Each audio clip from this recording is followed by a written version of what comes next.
Hello guys. आज मैं बताने जा रहा हूँ CUET 2022 के बारे में। CUET common university entrance test, इसके बारे में बताऊंगा। ठीक है, कि जो CUET है ये क्या होता है। CUET 2022, CUET 2022 ये लेटर आया था 2022 को, है ना। 2 अप्रैल 2022 को आया था लेटर। तो ये जो एग्जाम है CUET, ये उनके लिए है जो कि यूजी कोर्स करना चाहते हैं, जैसे कि BSc BA BCom, इस तरह से जिनके मतलब कोर्स अंडर ग्रेजुएट कोर्स हैं, उनके लिए ये एग्जाम कंडक्ट किया जा रहा है। तो ये एग्जाम यदि किसी को सेंट्रल यूनिवर्सिटी में पढ़ना है तो आपको CUET एग्जाम देना पड़ेगा। यह एक सिंगल विंडो है कि एक ही एग्जाम के द्वारा आपको जितने भी सेंट्रल यूनिवर्सिटी है उनमें आप किसी एक सेंट्रल यूनिवर्सिटी में आप पढ़ाई कर सकते हैं। तो यदि बात करें कि जो CUET है, जिस तरह से नीट का एग्जाम होता है, जेईई का एग्जाम होता है, पहले एग्जाम होता है, इसके बाद क्या होती है, अलॉट होता है, कॉलेज IIT अलॉट होती है ना। जहाँ पढ़ना होता है वो अलॉट होता है। तो इस तरह से जो CUET है, पहले आपको एग्जाम देना पड़ेगा। ठीक है, इसके बाद आपको क्या होगा, आपको जहाँ पर आप सेलेक्ट करेंगे, या तो पहले से सेलेक्ट करेंगे, एप्लीकेशन फॉर्म भरते समय या सिलेक्शन हो जाएगा तो आपको उसी यूनिवर्सिटी में आपको एडमिशन मिल जाएगा। ठीक है, तो ये है, यदि कोई सेंट्रल यूनिवर्सिटी है और कुछ स्टेट यूनिवर्सिटी को भी इसमें शामिल किया गया है। इस एग्जाम में सेंट्रल यूनिवर्सिटी के साथ साथ स्टेट यूनिवर्सिटी को भी शामिल किया गया है। ठीक है, तो जितने भी इंडिया में सेंट्रल यूनिवर्सिटी है उन सब में यूजी कोर्स के लिए, यूजी कोर्स में एडमिशन लेने के लिए आपको CUET एग्जाम देना पड़ेगा। ठीक, यहाँ पर जैसे दिया है, national testing agency has been stacked with the responsibility of conducting the undergraduate entrance test for all the central university for the academic sessions। यहाँ पर ये दे, जितने भी सेंट्रल यूनिवर्सिटी है उनके लिए आपको ये एग्जाम देना पड़ेगा। ठीक है, और इससे पिछला जो लेटर था उसमें ये भी दिया गया था कि सेंट्रल यूनिवर्सिटी जो है उनके साथ साथ कुछ क्या है, जो स्टेट यूनिवर्सिटी हो गया उनके लिए भी ये एग्जाम है। ठीक है, CUET will provide a single window opportunity to students to seek admission in any of the central university across the country for various undergraduate program। यानी जितने भी अंडर ग्रेजुएट प्रोग्राम हैं, ठीक है, मतलब BA BSc BCom जो भी है अंडर ग्रेजुएट प्रोग्राम, उनके लिए एक सिंगल विंडो है ना, कि एक एग्जाम के थ्रू आपको किसी भी यूनिवर्सिटी में पढ़ना है तो आप पढ़ाई कर सकते हैं। जब ये एग्जाम क्वालिफाई हो जाएगा तब आपका रैंक के अकॉर्डिंग, आप क्या रैंक है, कितना आपका नंबर आ रहा है, जिस तरह से फॉर एग्जांपल जैसे आप नीट का एग्जाम देते हैं या तो जेईई का एग्जाम देते हैं, ठीक इस तरह से ही ये भी एग्जाम हुआ है। और इसको कौन कंडक्ट करा रहा है, वो करा रहा है NTA, नेशनल टेस्टिंग एजेंसी है, वो एजेंसी एग्जाम को करा रहा है CUET। The National Testing Agency NTA will be conducting the Common University Entrance Test 2022 for admission to various undergraduate course program offered by the center and other participating university।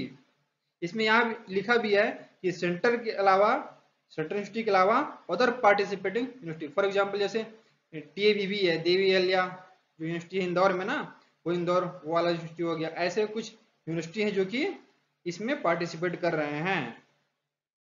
पहले क्या होता था, पहले जो यूनिवर्सिटी होता था, सेंट्रल यूनिवर्सिटी होता था, वो खुद एग्जाम लेता था अपने यूनिवर्सिटी के लिए और एडमिशन कराता था अपने ही यूनिवर्सिटी के लिए। अब ऐसा नहीं है, अब एक सिंगल विंडो ओपन किया गया है CUET, जिसका नाम है एग्जाम क्वालिफाई करना पड़ेगा, इसके बाद आपको सेंट्रल यूनिवर्सिटी में आपको एडमिशन मिलेगा। यहाँ पर दिया हुआ है across the country for the academic year in CBT mode as per detail given. CBT mode exam जो होगा वो क्या होगा, कंप्यूटर बेस्ड टेस्ट होगा, यानी कि आपको कंप्यूटर बेस्ड टेस्ट दिया जाएगा। आपको कंप्यूटर में बैठना पड़ेगा, वहां पर आपका एग्जाम होगा। तो इससे एक फायदा ये है कि एग्जाम यदि किसी को नहीं पता होगा सेंट्रल यूनिवर्सिटी के बारे में, ठीक है, तो एग्जाम निकालने के बाद आपको वहां पर कई ऑप्शंस मिलेंगे। या तो शायद फॉर्म एप्लीकेशन भरते के टाइम में ही वहां पर आपको चॉइस करना पड़े कि आपको कौन सी यूनिवर्सिटी में एडमिशन लेना है, या इसके बाद ऑप्शन आए कि आपको कौन सी यूनिवर्सिटी में पढ़ाई करना है। तो आप यूनिवर्सिटी के बारे में जानेंगे, आप किसी दूसरे स्टेट के यूनिवर्सिटी में आप पढ़ सकते हैं। जरूरी नहीं है कि आप एमपी में पढ़ें, सीजी में पढ़ें, या फिर है ना और किसी अदर यूनिवर्सिटी में, अदर स्टेट के यूनिवर्सिटी में आप पढ़ाई कर सकते हैं, ठीक, इस एग्जाम को क्वालिफाई करने के बाद। तो इसमें कुछ दिया हुआ है ड्यूरेशन ऑनलाइन रजिस्ट्रेशन। इसका जो लास्ट डेट है वो है 6 अप्रैल टू 6 मई 2022। 6 मई तक का डेट दिया गया है इस फॉर्म को अप्लाई करने के लिए। आपका लास्ट डेट है 6 मई। लास्ट डेट ऑफ सबमिशन यहाँ पर दिया है 6 मई दिया हुआ है। डेट ऑफ एग्जामिनेशन होगा first and second week of July. Exam में भी टाइम है, मई के बाद जून, जुलाई आएगा, जुलाई के फर्स्ट एंड सेकंड वीक में एग्जाम होगा। ड्यूरेशन ऑफ एग्जामिनेशन इसमें स्लॉट दिया हुआ है, इतने इतने मिनट का स्लॉट दिया हुआ है, इस स्लॉट में आपका एग्जाम होगा। मोड ऑफ एग्जामिनेशन क्या होगा, कंप्यूटर बेस्ड टेस्ट होगा। Pattern of examination MCQ question रहेंगे इसमें, multiple choice questions. Medium of paper में वहां पर आपको 13 लैंग्वेज का ऑप्शन दिया जाएगा, इंग्लिश, हिंदी, असमी, बंगाली, गुजराती, कन्नड़ा, मलयालम, मराठी, उड़िया, पंजाबी, तमिल, तेलुगु एंड उर्दू। ये 13 लैंग्वेज का आपको ऑप्शन दिया जाएगा। यदि जिसमें आप कंफर्टेबल हैं, आप उस लैंग्वेज को सिलेक्ट करें, फिलअप करें और उसी में आपका एग्जाम होगा। पर और कुछ चीजें दिया गया है, candidate who desire to appear CUT में read the detail information bulletin posted. यहाँ पर एक साइट दिया गया है, इस साइट में आप जाएंगे www.ntas.ac.in। यहाँ पर आपको सारी इंफॉर्मेशन मिल जाएगा इस एग्जाम के बारे में। इससे पहले जो लेटर आया था उसमें और डिटेल से जानकारी दिया गया है। And the prospects available and participating university. आप जिसको यदि पता है कि मुझे जिसको यदि मतलब जिसको जहां पढ़ना है, जिस यूनिवर्सिटी में पढ़ना है, आप उस यूनिवर्सिटी के वेबसाइट में जाकर वहां पर भी आपको इन्फॉर्मेशन मिल जाएगी इसके बारे में, वहां पर भी लिंक आप मिल जाएगा इस एग्जाम के बारे में। तो वहां पर आप केयरफुली एलिजिबिलिटी क्राइटेरिया आप चेक कर सकते हैं, timing, examination, syllabus, exam city important, ये सब आपको आपसे मिल जाएगा। आप साइट में विजिट करिए, एनटीए की साइट में या तो यूनिवर्सिटी के साइट में आप विजिट करिए, वहां से आपको जानकारी मिल जाएगा। कैंडिडेट अप्लाई ऑनलाइन, अप्लाई यहाँ पर दिया गया, लिंक दिया गया अप्लाई करने के लिए, आप अप्लाई कर सकते हैं। ड्यूरेशन तो पीरियड स्पेसिफाइड है वो, है ना, जो आपका टाइम दिया गया है 6 मई तक का टाइम दिया गया है, उस मई के अंदर, उस टाइम के अंदर अंदर आपके एग्जाम अप्लाई करना पड़ेगा, एग्जाम के लिए अप्लाई करना पड़ेगा form. The exam fee also required to paid online. आपको एग्जाम फीस देना पड़ेगा, है ना, ऑनलाइन नेट बैंकिंग के थ्रू आप कर सकते हैं ऑनलाइन फीस पेड। यदि किसी का इंक्वायरी है तो आप इनसे संपर्क कर सकते हैं। तो सिंपल है, आप साइट में विजिट करें, एनटीए की साइट में, वहां पर आपको ये जानकारी मिल जाएगा, प्राप्त हो जाएगा। ठीक है, तो बहुत अच्छा एक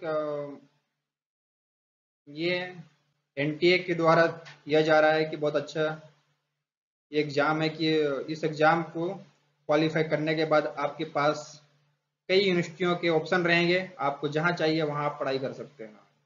ठीक है, तो इस एग्जाम को फिलअप करें। और एक बात, इसमें जो पेपर है उसमें जो पिछला जो आया था डिटेल, इसमें नोटिस आया था, उसमें दिया गया डिटेल में कि आप टोटल 9 पेपर दे सकते हैं, आप 9 पेपर दे सकते हैं।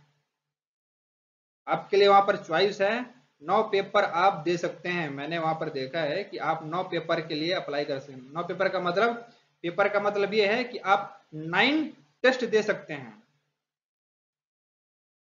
मतलब आप एग्जाम में यदि अप्लाई करना है आपको, तो जिसमें जिसमें आपको इंटरेस्ट है उस सब्जेक्ट में आप 9 पेपर दे सकते हैं, लेकिन 9 टेस्ट दे सकते हैं। सीयूसीटी जो टेस्ट है वो आप 9 टेस्ट दे सकते हैं मैक्सिमम। आपको एक फॉर्म भरना है, एक फॉर्म भरिए, 2 फॉर्म भरना है, 2 फॉर्म भरिए, आपको जैसा करना है वैसा, है ना, कि आपके लिए चॉइस है कि आप जो है एक ही फॉर्म में 9 टेस्ट दे सकते हैं, आपके लिए चॉइस दिया जाएगा वहाँ पर। तो बहुत ही अच्छा अवसर है, ये एग्ज़ाम कंडक्ट हो रहा है। तो इस एग्ज़ाम को क्वालिफाई करने पर आपको बहुत बहुत लाभ मिलेगा। धन्यवाद।